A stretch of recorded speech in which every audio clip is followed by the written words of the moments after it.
First up, we've got Eufy admits they lied. This has been a developing story over, like a month now, hasn't it?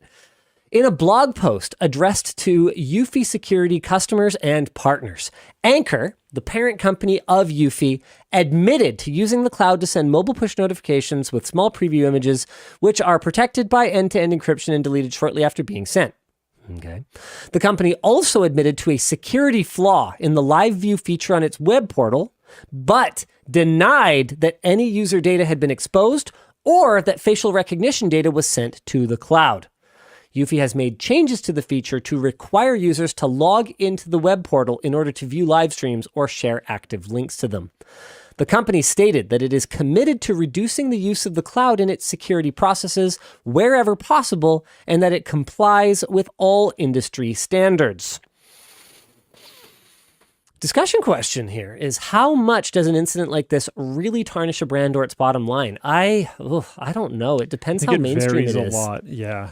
I think it depends how mainstream the reporting on the negativity surrounding it is. How much competition there is in the space. That too. Like, you can talk day in and day out about what a toxic company NVIDIA might be or Apple might be, and it's not going to stop people from buying their products. Absolutely, yeah. Whereas Eufy, I feel like did not have as strong of a brand to begin with, and so much of the strength of their brand, at least based on the messages I'm seeing about it, was around that promise that they didn't upload anything to the cloud. So yeah, I could see it being extremely damaging. And there's quite a few competitors, and there's competitors that are bigger names. So like this could be a hugely negative impact. Kind of an underdog. Yeah. Our second discussion question is, if you became CEO of this company 1 week before the revelations, I hope the AI wrote this discussion question, because this is a great discussion question. I suspect it was James who wrote this discussion question, though. I think, but I don't remember. I think all the discussion questions might be people. I had a meeting with Riley and James this week about sort of, because Luke and I added a bunch of topics to the doc right before the show went live last week. And Riley sent me the world's saddest email. It was pretty sad. Being like, we work really hard on these topics. It would be really nice to know if you're just like, would prefer other topics. And I'm like, oh, Riley, I'm sorry. It's not you, it's me. Let's have a meeting next week and kind of talk about why we changed them. And one of the things that wasn't just like me laying down an edict or whatever, but one of the things that came out of our discussion, you're a genius, Jake. He's got a Jackery. A Jackery. Yeah. Speaking of sponsors, there's 5. We're streaming one show. Let's go. Come and eat my triple O's on the show. Heck yeah, Jake. All right. Wait, what were we talking about? Right, yeah. So one of the things we came to together was that part of choosing a good topic is looking at what the discussion topics will be. Because if the discussion topic is this bad? Yeah. Yes. Then there's nothing to really talk about. Yeah, it's bad. We need some back and forth. Okay. Well, but why is it bad? How is it bad? Who was bad? Where was it bad? Like, we've got to be able to, there's got to be some meat on the bone. There's got to be a discussion in the discussion question. Yeah, and so what I'm noticing is our discussion topics, our discussion questions are so much better, because I think we're choosing topics based on how rich the discussion can be. Yeah. If you wanted to truly make things right, if you were the CEO of this company, 1 week before this happened, so you can't alter course. All you can do is react to it. What would you have done differently? So I actually vaguely referenced this on the last show that we talked about Eufy, which I don't think was our last show. I think it was 2 shows ago or something. And this might like tank the company. But what I said was they effectively had to recall devices. And I still kind of defend it. And yeah, it might tank the company. I don't know. But like, they advertised on local only. It is not local only. They are not going to be able to change that. Maybe you can. I doubt it. I don't think they're going to be able to change that. Certainly not immediately. So they need to so maybe another option is offer full refunds. Yes. Like, send out an email explaining everything that's going on. Be very transparent. Admit the things you got to admit. Offer a full refund. And if the user doesn't take it, they don't take it. But like, so the CEO in me would be trying to avoid we refund everything. Yeah. So I think you have to do the offer. That's kind of the end. Yeah, you just tank the whole company. Yeah, you might as well just say, see you later. Yeah. At that point. And I don't mean like as an FU to the customers that would be the right thing to do. I mean, you just might not survive it. Yeah.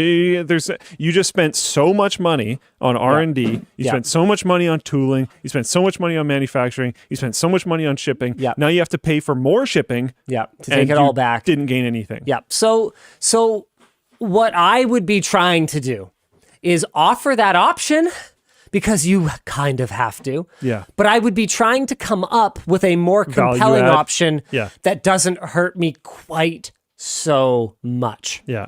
Right? So I might be looking at, okay, if I can convince you to keep this in its current state and I can send you the new working one when we get there. Yeah. Can we do that? Or I would be looking for. I don't know if there's a subscription, but maybe you give them 6 months for free or something. If I could keep this in its state for now, but I could get you to what we promised in 6 months. Can you accept that? I'd be trying to look for, because ultimately, right, what the customer wanted was that product. Yeah. So what I would be trying to figure out is there any way without taking back everything to get you what you paid for? Well, there is some problems with that due to. I know. But you already broke the trust. Yeah. So you have to throw in a bonus because you have to do more than just get them what they paid for. There's some technical problems with that too. For sure. Getting notifications to local phones or remote phones, all this type of stuff. But For sure. But I understand the core idea of what you're saying. But I'd be trying to look for a way to kind of go, okay, it's going to take us some time. We're going to have to do this to make it up to you, some kind of partial refund or some kind, which is often not actually possible. Like you ran into this a little while ago where you were not able to issue someone a partial refund through PayPal because it had been 180 days. They requested far past a reasonable date. Yeah. Yeah. And PayPal literally wouldn't allow Luke to do it because I guess the assumption from their point of view is that it must be under duress. I don't know. Yeah, I mean, right? Yeah, I think their thing is they don't want to deal with, because I think if I remember correctly, if you do a refund within the terms, the fees and whatnot get refunded as well. Right. And there can be accounting challenges for everyone up and down the chain, right? Yep. Because if you have already remitted the taxes you collected, let me tell you something.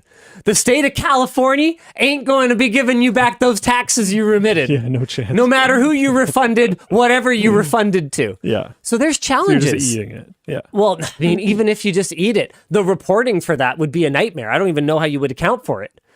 Right? So it's a nightmare. So yeah, I'd be trying to look for a compromise. But I agree with you.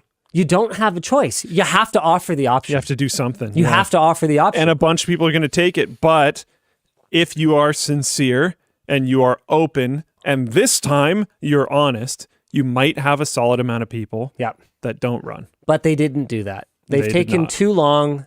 And honestly, this response seems kind of half-baked. As far as I'm concerned, someone just needs to sue the trash out of them. They're not going to be successful. It's a Chinese company. Oh, right. What are they going to do? Yeah, fair enough. Nothing. Like China's going to protect their own. Get them banned from selling in So the what? States or something. Yeah. And so I just from my point of view, Anker's on our list at this point, which is unfortunate. We really enjoyed working with them, actually. I really liked Anker. I genuinely like the products. Me too. So like it sucks because finding good long-term sponsor partners is not something that's easy. And I feel for the poor sales team here, right? Because when I just rug pull them and I go, hey, that account that you've been handling that's doing however many thousands of dollars a year, guess what? You're not working with them anymore by edict of the king. Like that sucks, right? Oh, it does. Yeah, absolutely. Like imagine you worked in sales somewhere, right? Your boss comes into the room and says, "Yeah, certain quotas and all this type of stuff." Yeah, that car that's on the lot, you can't sell that car anymore. Yeah, or like you can't work with I don't know, families. Anytime a family walks on the lot, you can't sell to them anymore, or whatever it is, right? Kind of frustrating. Like that sucks. What I just let them the whole walk way down by. The chain. I just let them walk by. I got quotas to hit. Right? That sucks. So let me do my job. That's just the way it's going to have to be, though. I think I just don't see a way out for us. We can't, in good conscience, continue to work with them. We have to have standards.